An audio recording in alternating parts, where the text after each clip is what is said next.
नमस्कार। आज हम माइक्रोसॉफ्ट एक्सेल के डेटा टैब के बारे में जानेंगे। डेटा टैब का उपयोग करके आप अपने डेटा को फिल्टर, सॉर्ट और विश्लेषण कर सकते हैं। साथ ही आप बाहरी स्रोतों से डेटा इंपोर्ट भी कर सकते हैं।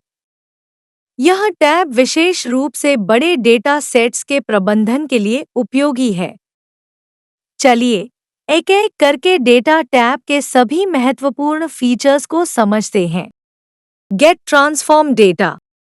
इस सेक्शन का उपयोग आप बाहरी डेटा स्रोतों से डेटा इंपोर्ट और ट्रांसफॉर्म करने के लिए कर सकते हैं।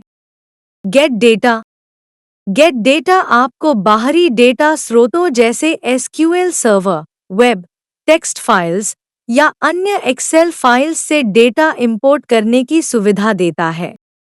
आप विभिन्न डेटा स्रोतों से कनेक्ट करके उन्हें एक्सेल में ला सकते हैं और उनके साथ काम कर सकते हैं। Query editor. क्वेरी एडिटर में आप इंपोर्ट किए गए डेटा को कस्टमाइज और साफ कर सकते हैं। यहाँ से आप डेटा में बदलाव कर सकते हैं, जैसे अनचाहे कॉलम्स को हटाना या डेटा को बदलना। Sort filter. इस सेक्शन का उपयोग आप अपने डेटा को सॉर्ट और फिल्टर करने के लिए कर सकते हैं, जिससे आप डेटा को और भी बेहतर तरीके से प्रबंधित कर सकते हैं। सॉर्ट। सॉर्ट का उपयोग करके आप अपने डेटा को असेंडिंग, आरोही या डिसेंडिंग, अवरोही क्रम में सॉर्ट कर सकते हैं। उदाहरण के लिए, आप किसी कॉलम में मौजूद नंबरों को छोटे से बड़े या बड़े से छोटे क्रम में व्यवस्थित कर सकते हैं। फिल्टर। फिल्टर का उपयोग करके आप अपने डेटा को फिल्टर कर सकते हैं। इसका मतलब है कि आप केवल उन्हीं डेटा को देख सकते हैं जो आपकी आवश्यकता के अनुसार फिट होते हैं। फिल्टर लगाने के लिए कॉलम हेडर पर क्लिक करें और फिल्टर ऑप्शन चुनें। इसके बाद आप चुन सकते हैं कि कौन से डेटा को दिखाना है और कौन से नहीं। क्लियर। क्लियर का उपयोग करके आप किसी भी सॉर्ट या फिल्टर को हटा सकते हैं जो आपने डेटा पर लागू किया है। रीअप्लाई। रीअप्लाई का उपयोग करके आप फिल्टर और सॉर्ट को फिर से लागू कर सकते हैं, खासकर जब आपके डेटा में बदलाव हुआ हो।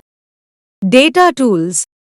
यह सेक्शन आपको डेटा के साथ कई प्रकार की उन्नत कार्यक्षमता प्रदान करता है, जैसे डेटा वैलिडेशन, टेक्स्ट को कॉलम में बदलना और डुप्लिकेट हटाना। Text two columns.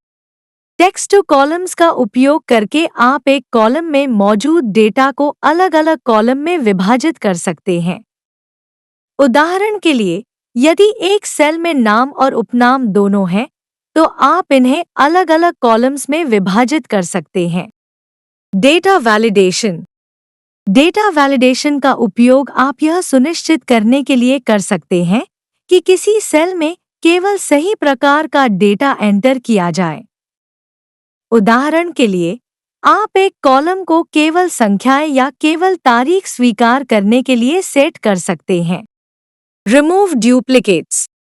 Remove duplicates का उपयोग करके आप अपने डेटा से डुप्लिकेट एंट्रीज हटा सकते हैं।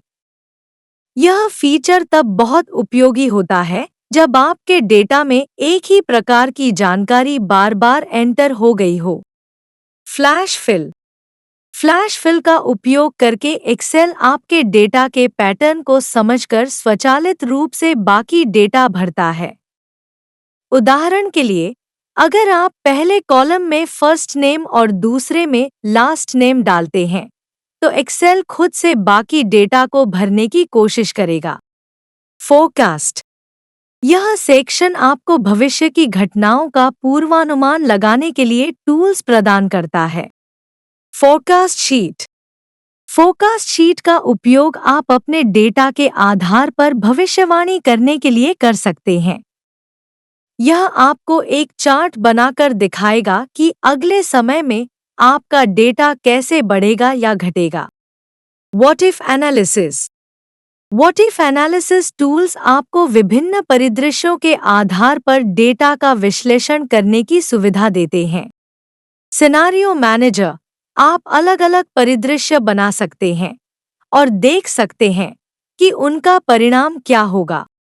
गोल सीक, यह टूल आपको यह पता लगाने में मदद करता है कि कोई विशेष परिणाम प्राप्त करने के लिए आपको डेटा में क्या बदलाव करने की आवश्यकता होगी।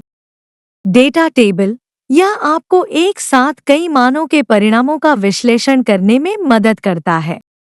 आउटलाइन, इस सेक्शन का उपयोग आप बड़े डेटा सेट्स के विभिन्न हिस्सों को ग्रुप और अनग्रुप करने के लिए कर सकते हैं, जिससे डेटा को समझना आसान हो जाता है। ग्रुप ग्रुप का उपयोग आप अपने डेटा को समूहों में व्यवस्थित करने के लिए कर सकते हैं। इससे आप डेटा के कुछ हिस्सों को एक साथ छिपा या दिखा सकते हैं। अनग्रुप अनग्रुप का उपयोग करके आप पहले से ग्रुप किए गए डेटा को फिर से अलग कर सकते हैं। सबटोटल सबटोटल फीचर आपको प्रत्येक ग्रुप के लिए सबटोटल जोड़ने की सुविधा देता है। उदाहरण के लिए, अगर आप किसी कॉलम में कुछ आइटम्स के सबटोटल्स निकालना चाहते हैं, तो यह टूल आपके लिए उपयोगी होगा। कनेक्शंस, यह सेक्शन आपको वर्कबुक में डेटा कनेक्शन को मैनेज करने की सुविधा देता है। रिफ्रेश ऑल, अगर आपने बाहरी डेटा स्रोत से डेटा इंपोर्ट किया है, तो रिफ्रेश ऑल का उपयोग करके आप डेटा को रिफ्रेश कर सकते हैं ताकि आप अपडेटेड जानकारी देख सकें। कनेक्शंस कनेक्शंस आपको यह दिखाता है कि आपकी वर्कबुक में किन-किन डेटा स्रोतों के साथ कनेक्शन है। आप यहां से कनेक्शन जोड़ सकते हैं, हटा सकते हैं या उन्हें मैनेज कर सकते हैं। दोस्तों, यह था माइक्रोसॉफ्ट एक्सेल 2019 के डेटा टैब का पूरा परिचय। इस टैब की मदद से आप अपने डेटा को बेहतर तरीके से प्रबंधित कर सकते हैं, फिल्टर कर सकते हैं, सॉर्ट कर सकते हैं और बाहरी स्रोतों से डेटा इंपोर्ट कर सकते हैं। डेटा टैब विशेष रूप से तब उपयोगी होता है जब आप बड़े डेटा सेट्स के साथ काम कर रहे हों। अब आपने माइक्रोसॉफ्ट एक्सेल के डेटा टैब के प्रमुख फीचर्स और उनके उपयोग के बारे में सीखा। आशा है कि यह जानकारी आपके काम को और भी बेहतर बनाएगी। धन्यवाद।